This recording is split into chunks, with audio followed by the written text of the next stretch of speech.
Peace, legacy building, lady of wealthy and winning, coming on real quick. Tapping in with you on the HooDoo Tarot deck. So, if you've been following me, um, probably since around October, I have been working with the deck, sharing a card with from the deck for a daily collective pull. And I've loved working with the deck as an Indigenous woman. It's been so fulfilling in a lot of ways because I'm really on a journey to make sure I really get to know who I am, that I show up, as I should in this realm during this time. So really excited about working with this and just connecting with the cards here. So today's collective pull was the card of Paul. So being honest, I had already recorded this and I went back to look at it and I was like, man, if these people, they cannot see this card, like I had some light. It was crazy. But anyway, so I am re-recording this so you can actually see the card, okay? Actually see the daggum card. All right, how about that? All right, so we talked about Paul. So usually how I go through it, I will read, what it shares about the card in the book. And then I'll kind of give you the vibe I pick up or the flow I get as far as the tarot for the card. So let me hurry up and pull this up. Last time I was pretty timely about this, so let's keep it timely. All right, so we're going to talk about Paul. Hold that up there. Make sure you can see Paul as I talk about Paul. All right. So Paul. Paul corresponds in Indigenous culture with the energy of the moon. So with that, there's a corresponding scripture. So usually for each card in the deck, there is the card, the energy of the card. There's going to be a scripture. There's going to be a plant or an herb. And then we go into the image and the meaning of the card. So that's kind of how we're going to flow with that today, okay? So Pa is the card, and it's the energy of the moon card. And the moon based upon the Rider-Waite or Rider-Waite-Smith tarot deck. So the corresponding scripture is, and for the precious fruits brought forth by the sun, and for the precious things put forth by the moon. This is Deuteronomy 33 and 14. Okay, so the corresponding plant is the moonflower.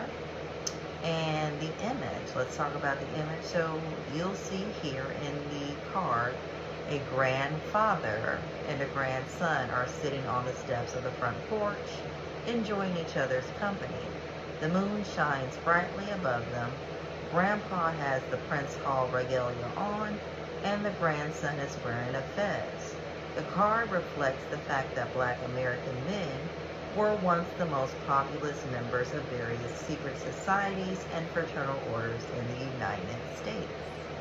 So the word moon has its origins in the Anglo-Saxon word monat, and it was associated with masculinity.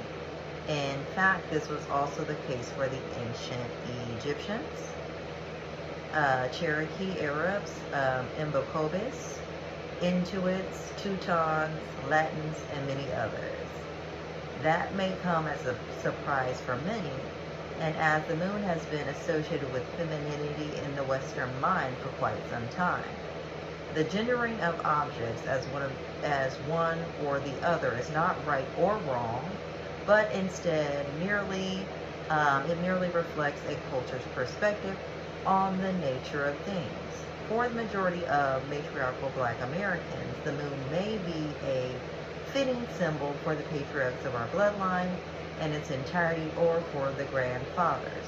The moon is illuminated by the light from the sun, and yet there is also a side that remains occult or hidden from view. Similarly, it is common for people to know much more regarding the inner and outer lives of the women in their families than they do the men. Though the moon appears to shine very brightly, sometimes it only reflects under 15% of the sun's light. It all depends on where the moon is on its journey, its phase, and the angles at which the sunlight hits it. The analogous to the tendency of men to conceal their feelings and their desire to keep some aspects about what they've done or what they do private. Now, the moon is also known to have direct impact on the minds of people and the Earth's tides. So, they've done statistics where, you see a raise or rise in energy or interesting events happening under a full moon. So, in other words, they essentially set the mood of the planet. The analogy here is obvious, as men are dominant in all affairs concerning law and order. It also certainly no secret that the moods of the most women are often dictated by what the men in their lives are doing or not doing. Okay? So most people are also fearful of lunar associations than solar ones, as it is during the night. So when the moon is out, that we are forced to face the music we have done when we have done something wrong. So similarly, many of us shuddered at the thought of our Father being told about our naughty behavior and punishing us when He returned later that evening. Yes, indeed. And my daddy was a friend of the belt, and he played guitar, so the belt sizes may vary, but yes, definitely had that concern as a child, yes. All right, and then let's talk about the meaning here. So when Pa appears in a reading, you are being asked to consider that you might not know everything there is to know about the situation at hand. Not only that, but the details are possibly being purposely hidden from you. Most likely, there is no concrete proof that you're being deceived, but you undoubtedly sense something is wrong.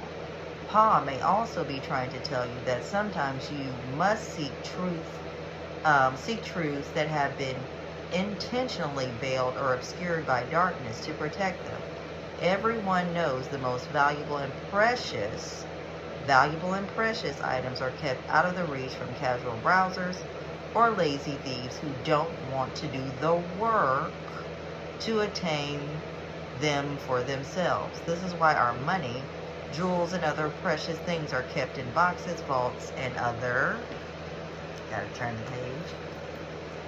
Turn this page. And other secure, inconspicuous locations where they will be safe. So it is with certain knowledge as well. So certain knowledge must be kept safe, okay? So another meaning of Pa could be highlighting the necessity to get treatment for anxieties and depression or face your fears, seek clarity. If you receive Pa in a reading, consider the following. You might be deceived by someone. You might be in danger of delusional thinking. You have some demons, inner demons. Are you ready to face them? Are you ready to face those inner demons? Are you ready? Okay? And let's see here. Whenever or whoever is getting on your nerves has to go. It's affecting your health. They got to go. Okay? And let's see here. Where are we? Don't ignore that bad feeling or you'll be sorry. Try not to be such a wimp. A smile is a frown turned upside down. This is the dark side of the force. You're as phony as a $3 bill. Stop it. That's what it says in the book. And self-deception is ultimately self-destruction. Self-deception is ultimately self-destruction. So be honest with yourself. Be truthful with yourself.